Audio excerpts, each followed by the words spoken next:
자손의 선봉이 되어 건너가되 너희에게 다시 남은 자가 아니니 너희의 처자와 자식들과 너희에게 주신 선물에 건너가라.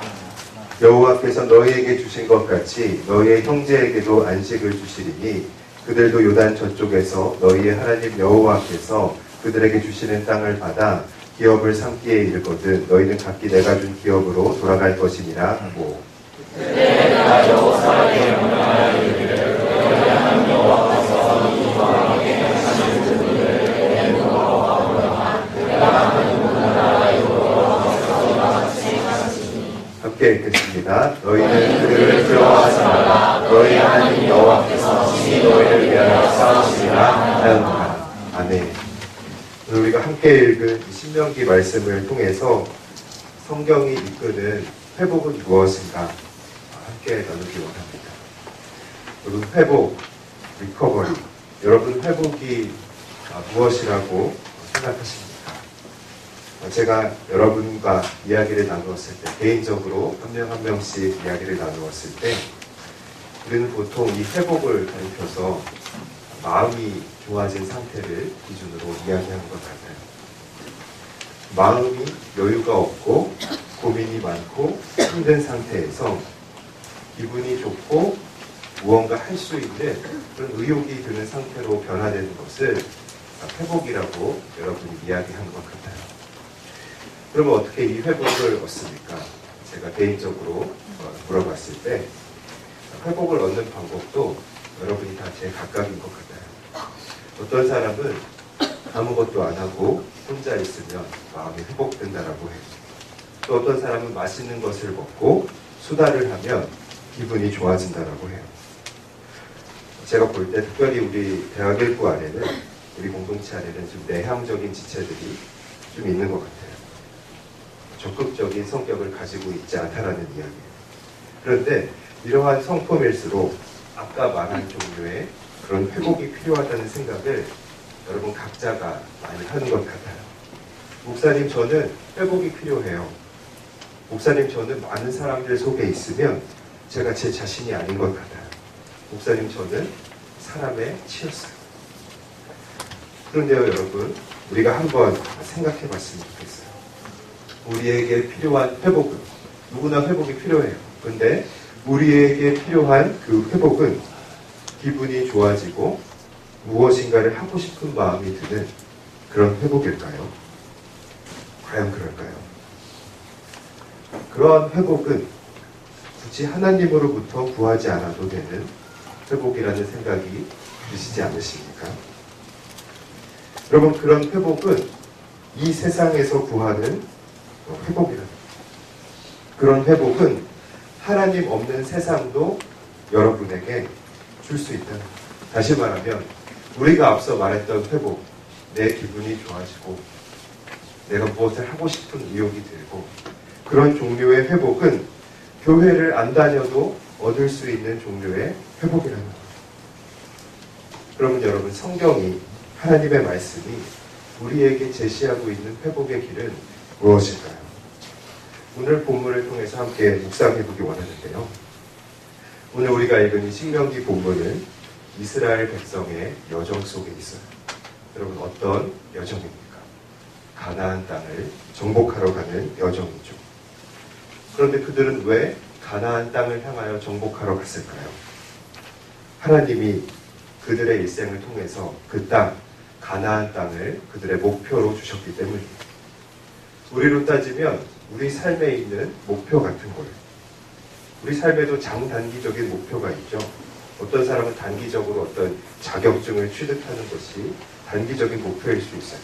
또 중장기적으로는 어떤 진로를 목표로 하고 또 내가 성취하기 원하는 것들이 있어요. 꿈꾸는 것들이 있죠. 그런 것처럼 가나안 지역에 땅을 얻어야겠다라는 것은 이 본문에 나오는 이스라엘 백성들이 소망하는 일이었다는 거예요. 여러분, 이 이스라엘은 총 12개의 지파로 이루어져 있었어요. 그런데 이 12지파가 그 목표인 가나안 땅을 향해 동시에 출발했어요. 그런데 우리 삶에도, 오늘 우리의 삶에도 같이 출발했어도 조금 더 일찍 목표에 다가가고 꿈을 이루는 사람들이 있죠. 그런 것처럼 이스라엘 백성에게도 그런 일이 있었어요.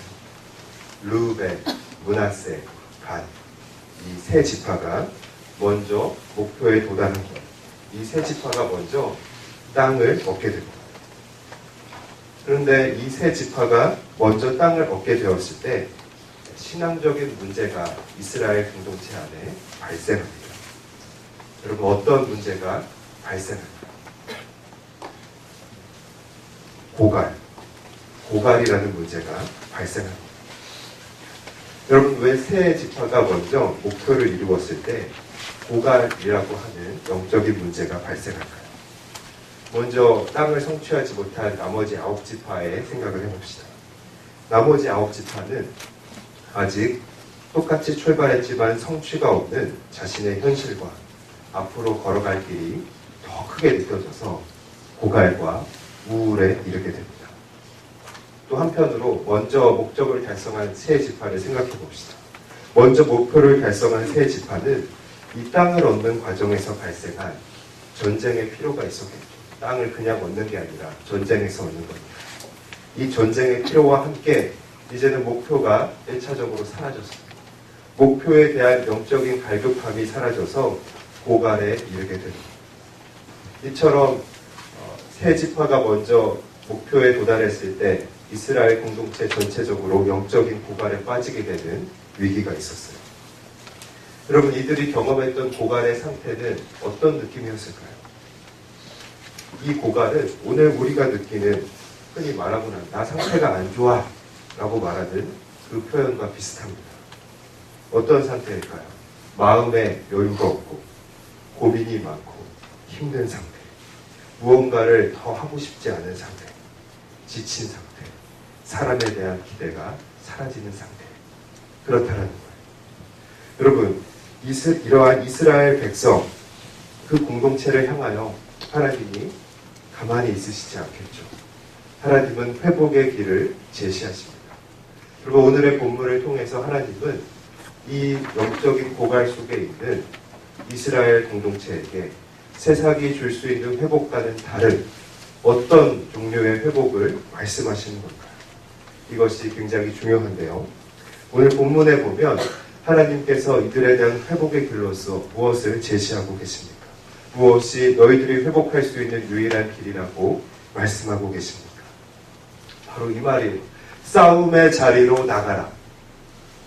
여러분, 싸움의 자리로 나가는 것이 회복의 길임을 하나님은 이스라엘 공동체에게 천명하고 계신 겁니다. 이미 목표에 근접하고 단기 목표이든 장기 목표이든 뜻을 이룬 지파가 있다면 너희는 싸움에 선봉에 서라. 그리고 나머지 9지파도 싸움을 계속해라. 이렇게 말씀하신 겁니다.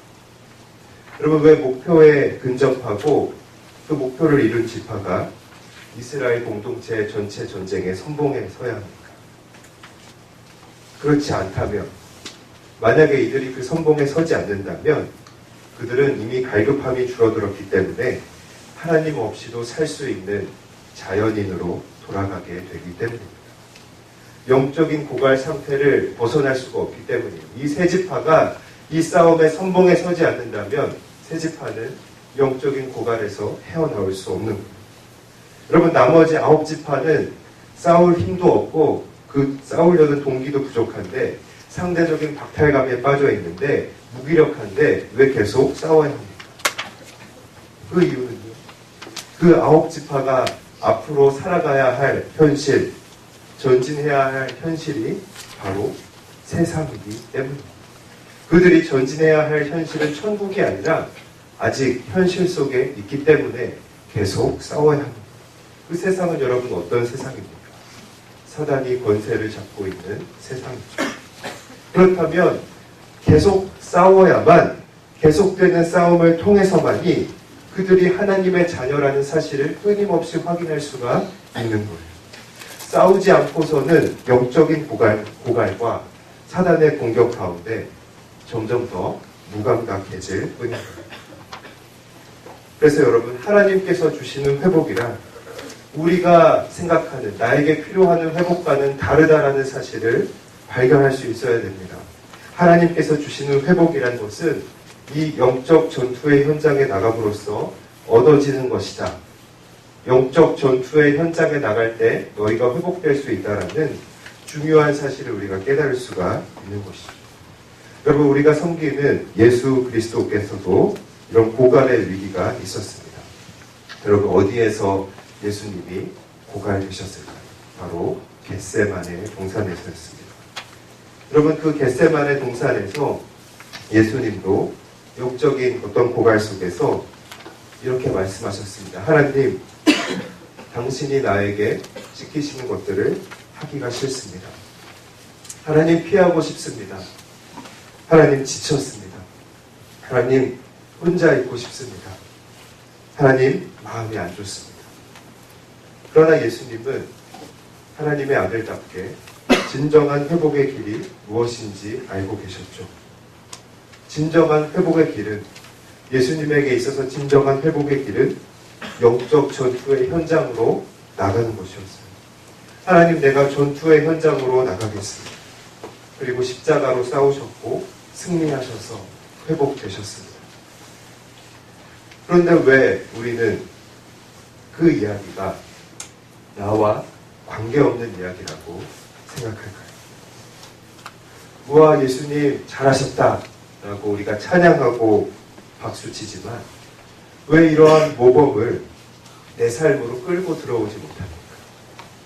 여러분, 다니엘 세일의 기도의 단세에서 간증한 분들의 이야기에 우리가 와, 잘했다라고 박수치지만 왜 그 내용을 내 삶으로 끌고 들어오지 못합니까? 그 이유는 우리 안에 두려움이 있기 때문입니다. 어떤 두려움입니까? 정작 내가 싸움의 자리로 나가면 잘 못할 것 같은 두려움, 기분이 좋지 않을 것 같은 두려움, 잘 감당하지 못할 것 같은 두려움, 그런 두려움이 우리 안에 있기 때문입니다. 그렇죠? 여러분, 본문의 이스라엘에게도 이러한 두려움들이 있었던 것 같습니다. 우리 무엇을 통해서 알 수 있나요? 22절 마지막 절에 보니까 하나님께서 이렇게 말씀하고 있어요. 너희는 그들을 두려워하지 말라. 너희는 그들을 두려워하지 말라라고 말씀하고 있기 때문이에요. 왜 이런 말을 했을까요? 그 말을 듣는 이스라엘이 두려워하고 있었기 때문일 거예요. 먼저 목표를 이룬 지파들은 왜 두려웠을까요? 목표를 이루었는데. 그들은 그들 나름대로 돌보아야 할 새로운 일들이 있었을 거예요. 목표를 이루었지만 새로운 땅에 정착해야 할 문제가 있었고, 가족을 이주시키고 돌보아야 할 일들이 그들에게 있었을 거예요. 여러분, 나머지 9지파는 왜 두려워했을까요? 그들은 그냥 남은 싸움 자체가 두려웠을 거예요. 우리는 같이 출발해도 이 세 지파보다 뒤처졌는데 우리 앞으로 잘할 수 있을까? 그들은 남은 싸움 자체가 무서웠을 거예요. 그러나 하나님의 말씀은 이런 거예요. 두려움에 매여 있다면, 걱정에 매여 있다면, 지금 나에게 드는 기분에 매여 있다면 너희는 절대 회복될 수 없다. 두려움에 매여 있거나 지금 내 생각을 지배하고 있는 그 감정에 매여 있다면 죽었다 깨나도 회복될 수가 없다. 영적인 전투의 자리로 나오지 않는다면 너희는 절대로 회복될 수가 없는 거야. 라고 두려워하지 말라. 그렇게 말씀하고 계신 것입니다. 하나님은 두려워하지 말라고만 말씀하신 것이 아니라 두려워하지 않을 수 있는 이유를 이야기해주고 계세요. 22절에 이렇게 말씀하십니다. 너희의 하나님 여호와께서 친히 너희를 위하여 싸우시리라. 너희의 하나님 여호와께서 친히 너희를 위하여 싸우시리라. 여러분, 무슨 말입니까? 성경을 그냥 말 그대로 표면적으로 보기보다 깊이 묵상할 수 있는 훈련을 해야 되는데요. 너희의 하나님 여호와께서 친히 너희를 위하여 싸우시리라. 물론 싸우시겠죠. 근데 이 말에 담겨있는 하나님의 마음은 무엇입니까? 너의 두려움으로 인하여 하나님을 제한하지 말라는 거예요. 지금 너의 기분 때문에 하나님이 너를 통해 못 일할 거라고 그렇게 단정 짓지 말라는 거예요. 그렇게 짐작하지 말라는 거예요. 지금 너의 상태 때문에 하나님이 너를 통해 일하지 못할 거라고 판단하지 말라는 거예요. 여러분, 그렇다면 이를 통해서 하나님이 우리에게 주시는 회복의 근거는 무엇이라고 말할 수 있겠습니까? 너희 하나님 여호와께서 친히 너희를 위하여 싸우시리라. 여러분, 시제가 뭘로 되어 있어요? 미래형으로 되어 있잖아요. 아직 우리에게 경험되진 않았지만 말씀을 통해 약속하는 바를 믿음으로 회복을 얻는 것입니다. 하나님이 우리에게 주시는 회복의 근거는 무엇이냐 하면 우리가 실제로 경험을 하진 않았지만 하나님의 말씀을 통해서 우리에게 약속하는 것을 믿는 거예요. 그것이 바로 우리가 회복될 수 있는 유일한 근거라는 거예요. 그 믿음이 내 안에 채워지면서 견고해지는 것이 바로 하나님이 우리에게 주시는 회복이라는 거예요. 여러분, 하나님이 우리에게 주시는 회복은 기분 따위가 좋아지는 게 아니에요. 여러분, 하나님이 우리에게 주시는 회복은 우울한 마음이 기뻐지는 게 아니에요. 하나님이 우리에게 주시는 회복은 내가 무엇을 하고 싶지 않았는데 그것을 하고 싶은 그런 마음으로 바뀌는 게 아니라는 거예요. 그런 건 하나님이 아니라도 할 수 있다는 거예요. 그거는 교회를 다니지 않더라도 세상의 다른 것들로도 채울 수 있는 거라는 거예요. 하나님이 주시려는 회복은 그따위 것들이 아니라 믿음을 채우시고 우리의 믿음을 경고케 하시는 것이 하나님이 진짜 우리에게 주시려고 하는 진정한 회복이라는 것을 우리는 깨달아야 돼요. 여러분, 지금 여러분은 하나님이 주시는 회복을 구하고 계십니까? 아니면 세상이 주는 달콤한 회복을 원하고 계십니까? 내 기분이 좋지 않아서 하나님이 나를 통해 일할 수 없다라고 단정하고 있지 않으십니까? 내 상태가 좋지 않아서 아무것도 할 수 없다라고 생각하고 있지는 않으십니까? 여러분, 믿음은 아무것도 하지 않는 것으로는 결코 채워지지 않아요. 여러분, 믿음은 내가 사람들과 함께하는 것이 번잡해서 혼자 있는 것으로 결코 채워지지 않아요. 여러분, 믿음은 맛있는 것을 먹고 수다 떠는 것으로 결코 채워지지 않아요.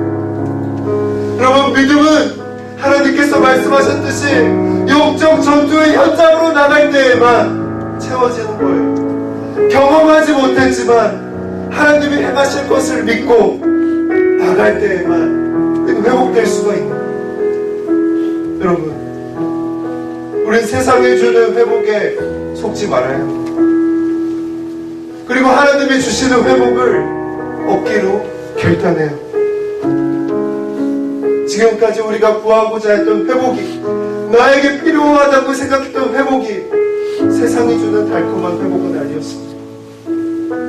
우린 하나님의 마음을 알 수 있었는데 하나님이 주시려는 회복, 믿음으로 채워지고 경험하지 않았지만 말씀을 통하여 주시는 약속을 믿음으로 나아가는, 하나님이 주시는 회복을 얻기로 결단하는 우리 밀공동체의 모든 지체들이 되기를 축복합니다. 이 시간 함께 찬양하기 원하는데 지금 이곳에 임하소서. 우리에게 믿음으로 채워주소서. 지금 이곳에 임하소서. 성령의 불로 가득 채우소서. 갈급한 내 맘에 찾아오셔서 주의 성령으로 채워주소서. 지금 이곳에 임하소서. 지금 이곳에 임하소서. 성령의 불로 가득 채우소서. 갈급한 나의 맘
하나님께서 주시려는 그 회복 속에 감추어진 비밀을 지금의 우리의 기분을 좋아지게 하거나 어떤 무기력했던 내 마음이 그냥 밝아지거나 만사가 다 귀찮고 하기 싫었는데 하고 싶은 마음이 드는 것이 아니었다라는 것. 하나님이 주시려는 회복은 그런 세상도 줄 수 있는 회복과는 달리 우리를 계속 영적 전투의 현장으로 하나님을 의지하지 않고서는 살 수 없는 그 속으로 우리를 끊임없이 부르는 그 부름이었더라. 네가 삶의 중단기적인 목표를 이루었다 하여도 계속 선봉에서라. 네가 상대적인 박탈감에 빠져있더라도 이 싸움을 중단하지 마라. 그 가운데 내가 주려는 회복입니다.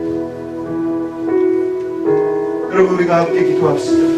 하나님, 세상이 주는 회복이 아닌 하나님께서 주시려는 회복을 붙잡는 내가 되게 하여 주시옵소서. 하나님, 세상도 줄 수 있는, 교회를 안 다니는 밖에서도 줄 수 있는 그런 달콤한 것들이 나에게 필요하다고 생각하지 않고, 주님, 제가 영적 전투의 현장으로 들어가겠습니다. 하나님이 부르시는 그 싸움의 소용돌이 속으로 내가 순종하며 들어가겠습니다. 이렇게 고백하며 그 싸움을 계속해 나갈 수 있는 우리가 되게 해달라고요. 우리 이 시간 주님의 이름 한번 부르고 통성으로 함께 기도합니다. 주여,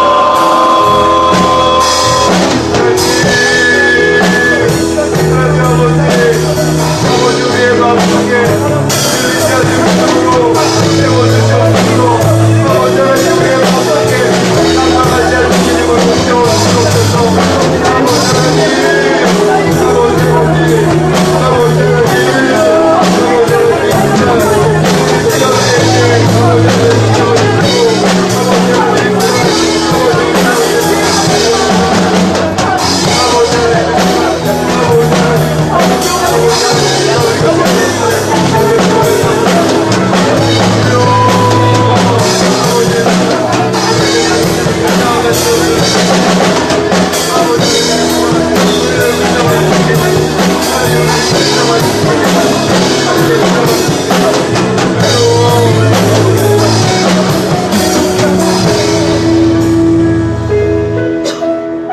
하나님 아버지, 우리의 마음속에 우리가 바라보아야 할 회복이 무엇인지를 깨달을 수 있게 하시니 감사드립니다.